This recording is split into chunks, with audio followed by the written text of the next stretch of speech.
इस वक्त हमारे साथ मौजूद है बीजेपी के प्रत्याशी, रांची लोकसभा सीट के प्रत्याशी संजय सेठ। हम उनसे बातचीत करेंगे किस तरीके का रिस्पांस मिल रहा है। लगातार वो अलग अलग जगहों पर चुनाव प्रचार प्रसार कर रहे हैं। संजय जी, कैसा रिस्पांस मिल रहा है?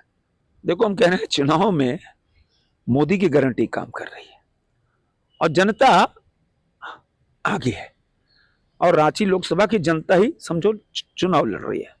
क्यों? मोदी जी कह सकते हैं एक अभिभावक रूप में, और प्रधानमंत्री नरेंद्र मोदी जी देश को और गांव गरीब किसान के लिए इतना किया, बिना रुके बिना थके अनवरत काम, जिसका परिणाम है शहर तो छोड़ दो, गांव गांव टोला टोला पंचायत में अब पिछले 2 महीने से हम घूम रहे हैं। 22 मार्च को टिकट की घोषणा हुई थी, तो 22 मार्च 22 अप्रैल, अब आज 13 तारीख है, 1.5 महीना हो गया।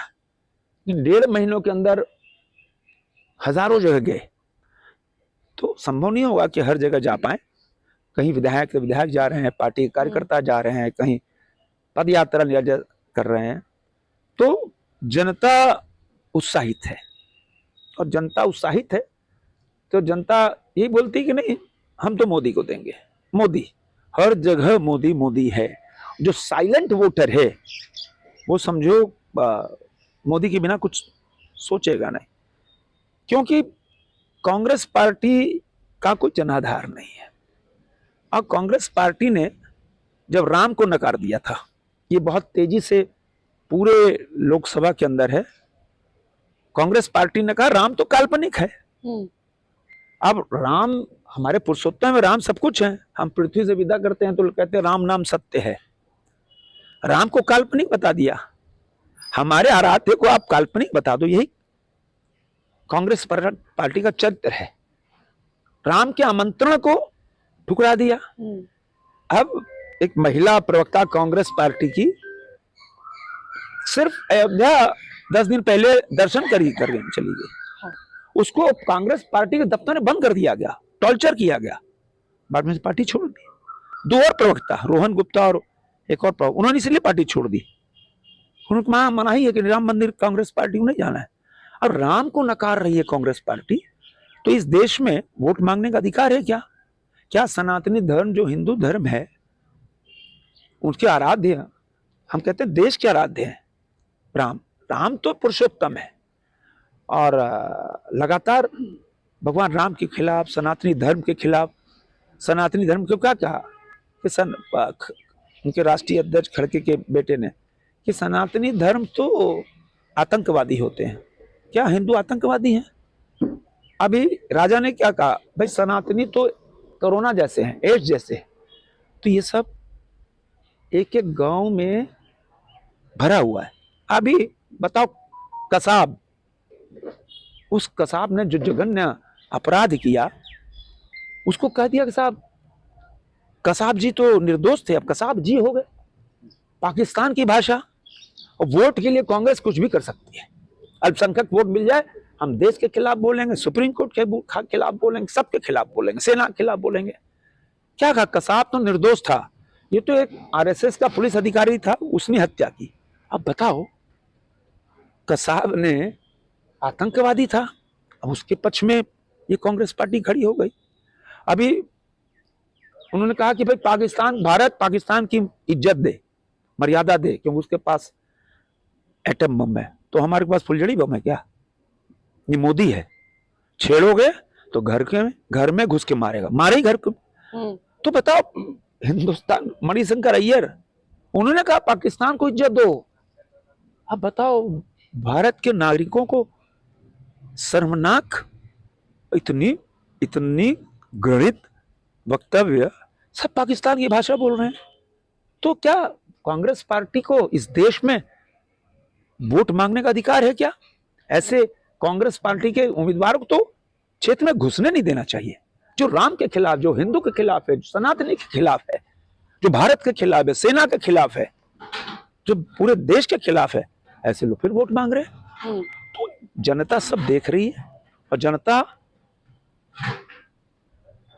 जनता जो है ना, वो 5 साल में एक बार उसके पास वो आता है, और अब 25 तारीख को देखना कि किस कदर जनता उमड़ेगी रांची के अंदर। अब पूरे देश में जो प्रधानमंत्री जी का संकल्प है अब की बार 400 के पार, जो रांची लोकसभा का संकल्प है कि अब की बार 6 लाख के पार का अंतर, तो ये क्यों हर जगह आप देखो, कल पटना में सारे रिकॉर्ड ध्वस्त हो गए। प्रधानमंत्री जी का रोड शो, आधा किलोमीटर रोड शो था, लाखों लोग आ गए। बाद के प्रशासन ने 1.5 किलोमीटर और बढ़ा दिया। लाखों आज तक दुनिया में, हिंदुस्तान छोड़ो, दुनिया में आज तक मोदी जी का इतना बड़ा रोड शो नहीं हुआ। क्या बताता है? सर, रांची में भी कुछ ऐसी तस्वीरें हम लोगों को देखने को मिली थी। आप यहाँ से प्रत्याशी हैं, प्रधानमंत्री ने यहाँ पर आपके लिए भी उस तरीके से रोड शो किया था। देखो, हम सब रांची वासी सौभाग्यशाली हैं कि एक देवतुल्य प्रधानमंत्री जिनके दिल में रांची है, इन 5 महीनों में 2 बार रोड शो किए, 2 बार रोड शो किए जी। अब, और रोड शो भी क्या, रात में 9-10 बजे फाइनल होता है और शाम को रोड शो, और लाखों लोग उमड़ गए। यह प्यार है, प्रेम है। जनता दिल से प्यार करती है मोदी जी को, तभी तो लाखों लोग उमड़ गए। क्योंकि उसी इलाके से 4 महीने पहले प्रधानमंत्री जी गए थे, फिर आए। अब देखो, हम सबने आमंत्रण भेजा है प्रधानमंत्री जी का, और संभव तो कोशिश कर रहे हैं कि प्रधानमंत्री जी का एक बार और आगमन हो जाए। खिजरी इलाके में टाटी सिलवे में सभा कराने की हम सब ने अनुरोध किया है। सर, एक सवाल है यहाँ पर, जिस तरीके से आप लगातार लोगों के बीच जा रहे हैं, एक वर्ग जो है वो यहाँ पर निकल कर आ रहा है जिसका फायदा कांग्रेस उठा रही है। एचईसी के जो कर्मी है उसको लेकर के कुछ कर्मियों का कहना है कि हम लोगों को के वादों का क्या हुआ, जो संजय सेठ ने किया था, प्रधानमंत्री ने किया था, एचईसी के ग्राउंड में आकर के उन्होंने कहा था कि ये मदर प्लांट है, इसे खत्म नहीं होने देंगे। एचईसी बंद हुआ क्या? अब उनसे पूछो, कांग्रेस पार्टी के एक नेता हैं, एक पैकेज आया था आज से 10-12 साल पहले, 300 करोड़ का, 300 समथिंग करोड़ का। वो पैकेज का कोई हिसाब ही नहीं मिल रहा है। न एचईसी के पास हिसाब है, न भारी उद्योग मंत्रालय के पास कोई हिसाब है, भारत सरकार कोई हिसाब ही नहीं। गया कहां 300 करोड़ रुपया? अब तो सीबीआई जांच करेगी उसकी। 300 करोड़ रुपए बंदरबाट हो गया। और एचईसी क्या बंद तो नहीं हुआ? नीति आयोग ने एडवर्स रिपोर्ट दी थी 5 साल पहले, यह उद्योग अभी देश हित में नहीं, क्योंकि 60-70 साल पुरानी मशीनें हो गई हैं। लेकिन मेरा प्रयास था एचईसी को बंद नहीं करना। 5 साल तक खींच के ले आए। प्रोडक्शन नगण्य है, फिर भी हम खींच के ले आए। और जब बरौनी कारखाना जिंदा हो सकता है, जब सिंदरी कारखाना जिंदा हो सकता है, तो एचईसी क्यों नहीं जिंदा हो सकता है? करेंगे तो मोदी ही। कुछ लोग हैं कांग्रेस पार्टी के विचारधारा वाले लोग जो भ्रम फैला रहे हैं, उनसे पूछो, तुम तो 25 सीट के नीचे समझ जाओगे देश में। कांग्रेस पार्टी को हमने भविष्यवाणी की है, कांग्रेस पार्टी देश में 25 सीट भी नहीं लाएगी। सरकार कौन बनाएगा? मोदी। एचईसी को कौन बचाएगा? मोदी। पैकेज कौन देगा? मोदी। तो मोदी पैकेज देंगे, मोदी इस फैक्ट्री को बचाया है, मोदी ने अब तक 5 साल बचाया है। तो एक भ्रम फैला रहे, लेकिन आम लोग दुर्वा के वो मोदी जी के साथ खड़े हैं। देखिए, तो एचईसी के कर्मी जरूर यहाँ पर कुछ लोग जो है वो उसे वहां पर भ्रम की तरफ फैलाते हुए नजर आ रहे हैं। लेकिन 5 साल जिस तरीके से मोदी ने एचईसी को चलाया है, संजय सेठ ने साफ तौर पर कहा है कि जरूर एचईसी एक बार फिर से फूलेगा और जरूर मोदी की ही गारंटी होगी जिसके तहत वहां पर काम होंगे। फिलहाल इस खबर में इतना ही। सहयोगी सुशील के साथ मैं पूजा दुबे, 99 न्यूज, रांची।